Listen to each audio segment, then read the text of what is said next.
Hola, buenas tardes, con ustedes Manuel Fernández. Bienvenidos a mi canal de historia contemporánea. Todos estamos pendientes de lo que pueda suceder en Estambul. Bueno, sabemos que los ucranianos y sus aliados europeos sino que lanzaron un ultimátum a Rusia diciéndole que aceptase un alto el fuego sin condiciones. Esto del alto el fuego sin condiciones es una cosa muy extraña.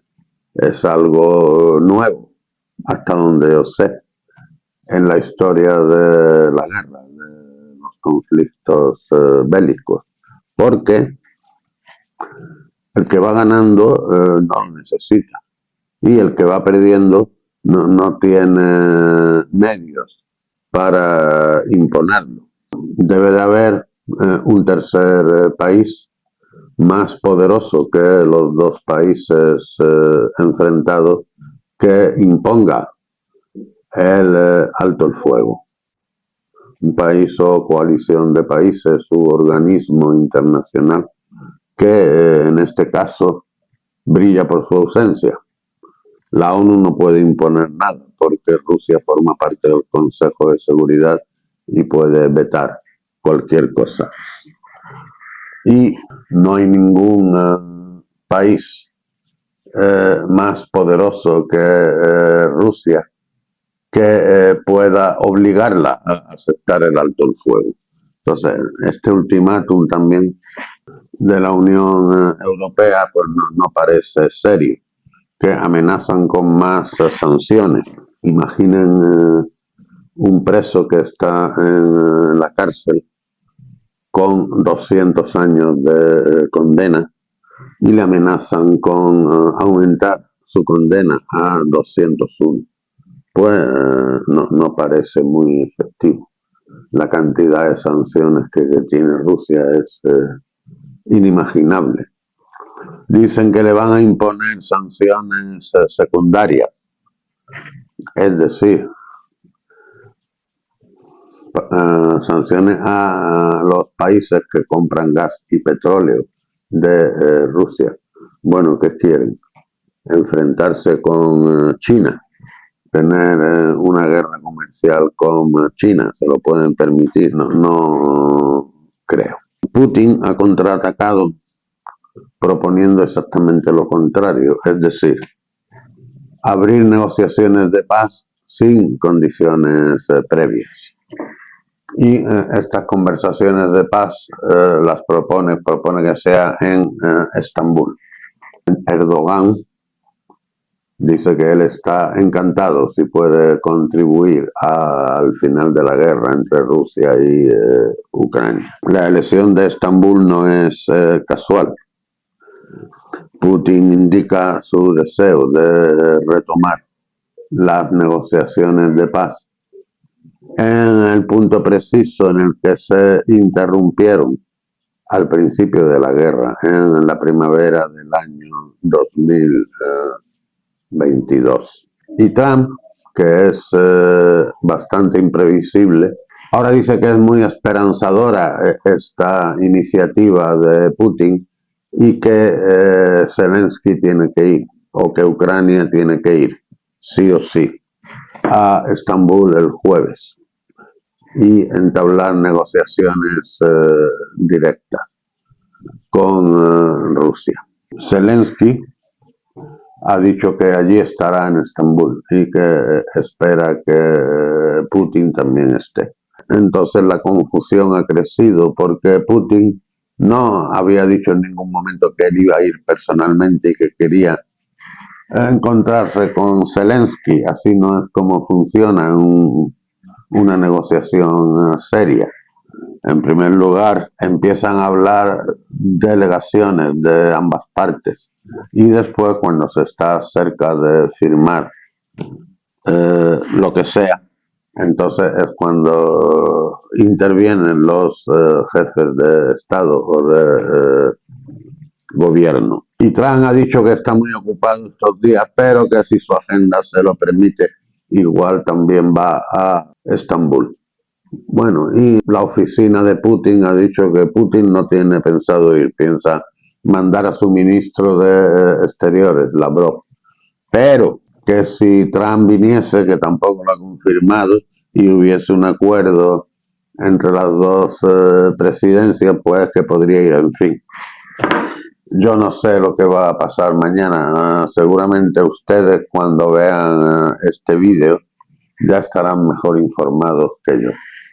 Pero como todos mis vídeos tienen una perspectiva histórica, lo que sí puedo hacer es hablarles de las conversaciones que tuvieron lugar en 2022 y de las razones por las que fracasaron. Estas conversaciones no se desarrollaron en Estambul, por cierto. Empezaron unos 4 días después de la invasión en la frontera entre Bielorrusia y Ucrania. Fueron facilitadas por Lukashenko, presidente de Bielorrusia, y después se trasladaron a Antalya, en Turquía. Duraron más o menos hasta abril, hasta finales de abril de 2022.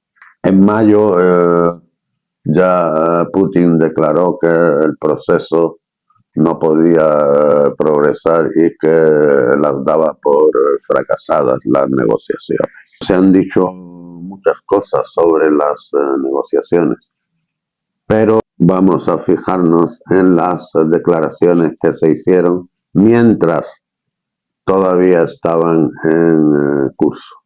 Pues ya se vio que había una serie de países europeos que eran contrarios a que Ucrania y Rusia alcanzasen un acuerdo de paz. El ministro de Exteriores de Francia, Le Drian, dijo que Putin no estaba negociando, que solamente pretendía negociar, pero que era todo un paripé, una comedia. Kaja Kallas, que entonces era primera ministra de Estonia y que ahora, por desgracia, puede tomar decisiones que afectan no solamente a los estonios, sino a los demás países de Europa. Bueno, pues esta señora dijo desde el primer momento que hablar con Putin era perder el tiempo, que los rusos nunca cumplen su palabra, que no se puede fiar uno de ellos, que no tienen honor, etcétera, etcétera. Por la parte americana, aunque esto ha sido mucho tiempo después de las negociaciones, Victoria Nuland, que en aquel tiempo era una subsecretaria de Estado en la administración Biden, ha reconocido que en un momento de la negociación aconsejó a los ucranianos que no firmaran nada. ¿Y esto por qué? Vamos a ver. En lo que hay bastante coincidencia en todas las fuentes es que la principal preocupación de los rusos era la neutralidad de Ucrania. No querían que Ucrania entrase en la OTAN. En 2019, la constitución ucraniana había sido reformada de una manera muy curiosa, porque al igual que ocurre en la Constitución española, pues hay artículos que requieren de un referéndum nacional para ser reformado. En Ucrania, para no tener que pasar por este procedimiento, cambiaron el preámbulo de la Constitución, ninguno de sus títulos o artículos, el preámbulo. Y en el preámbulo Se hizo constar que uno de los objetivos estratégicos de Ucrania, que era consustancial con su propio ser, era la entrada en la OTAN, con lo que Ucrania abandonaba su neutralidad. Y Rusia esto lo veía como un peligro. Las condiciones de Rusia eran que Ucrania dejase de solicitar su ingreso en la OTAN, que renunciase a esta aspiración y que no pudieran estacionarse en su territorio fuerzas extranjeras, ni haber bases de la OTAN, ni ninguna presencia de los ejércitos de los países de la OTAN. Curiosamente, esto estaba dispuesto a aceptarlo Ucrania. Hay que tener en cuenta que en estos momentos, pues las fuerzas rusas estaban a las puertas de Kiev. Rusia, por su parte, ni siquiera exigía que Ucrania reconociese que Crimea era rusa, sino que dijo que ese asunto se podía abrir un periodo de reflexión de 15 años o así, y después de 15 años hablarlo. Es decir, Ucrania no tenía que renunciar a ningún territorio que considerase suyo. Luego, el siguiente asunto era una reducción de las Fuerzas Armadas de Ucrania. Victoria Nuland dijo que esto no era justo si no había una reducción proporcional de las Fuerzas Armadas rusas. Pero el que finalmente le dio la puntilla al proceso fue Boris Johnson. Boris Johnson, que por supuesto era un portavoz y actuaba en nombre de los demás países de la OTAN. Dijo que Putin era un criminal de guerra con el que no había que negociar, sino al que había que presionar. Y finalmente el acuerdo no se firmó. Otra persona que intervino en el acuerdo fue Naftali Bennett, primer ministro de Israel, a petición de Zelensky. Y este señor después dijo que en el mes de marzo de 2022 las posibilidades de que se firmase un acuerdo eran 50%, pero que las presiones de los europeos impidieron que hubiese tal acuerdo.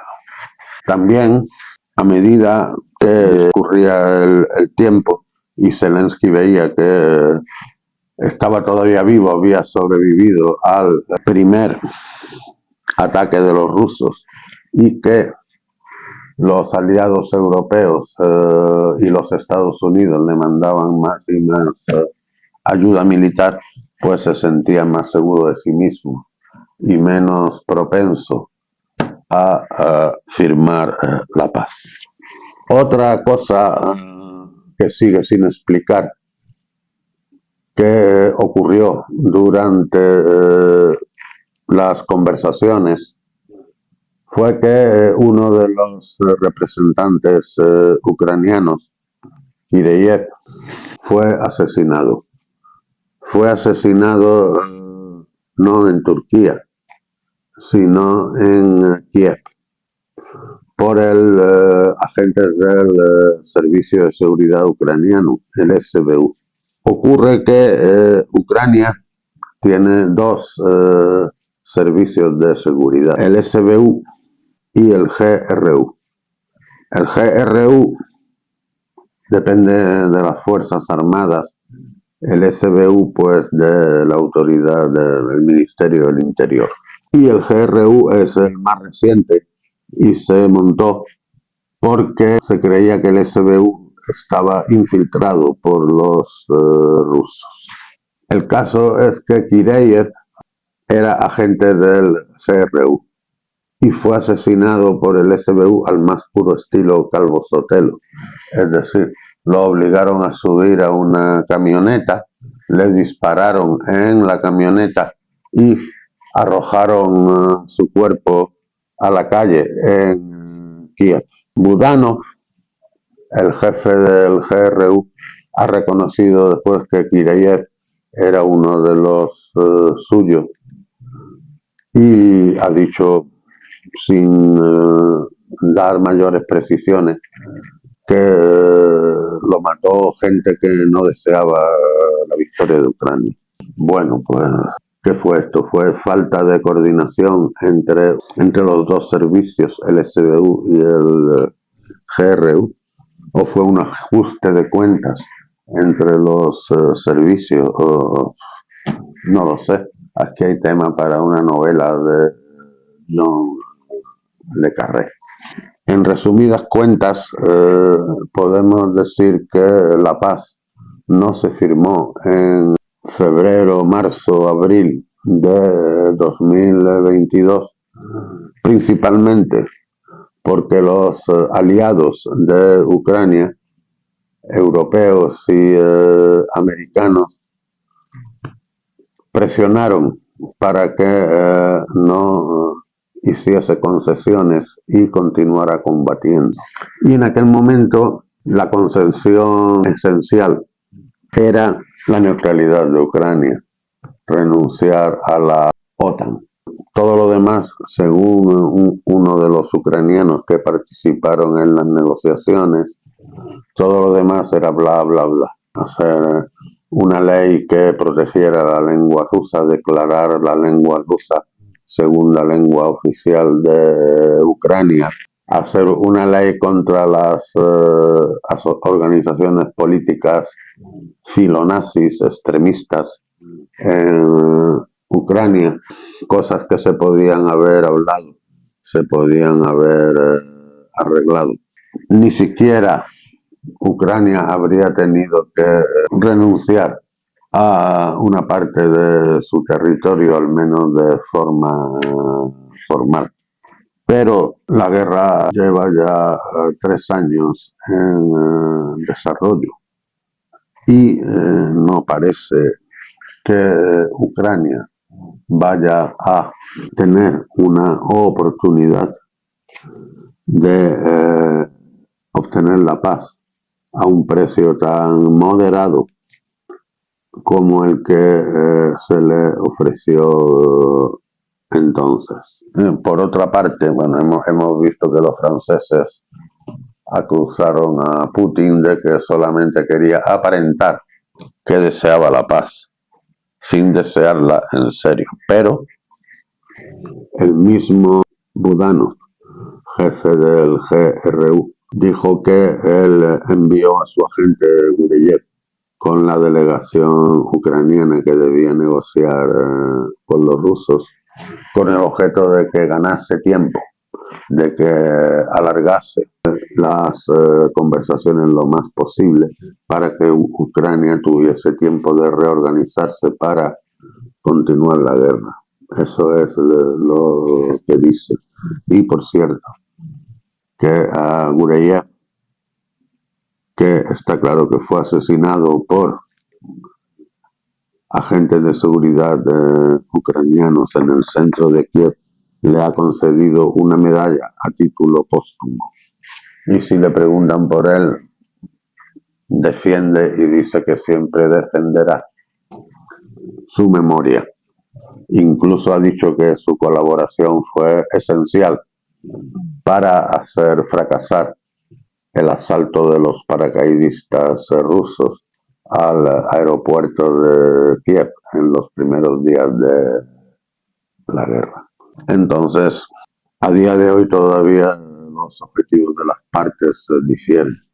Los europeos no quieren la paz de ninguna manera. pero los europeos ni combatían entonces ni combaten ahora. Es Ucrania la que pone los muertos. Y la administración Trump, pues hay división de opiniones. Sabemos que está el general Kellogg, que dice que sí, que lo que tiene que hacer Rusia es aceptar un alto el fuego incondicional, es decir, tiene que renunciar gratis a su victoria. Está Steve Witkoff, que es más comprensivo con la postura rusa y que piensa que Ucrania debería hacer concesiones.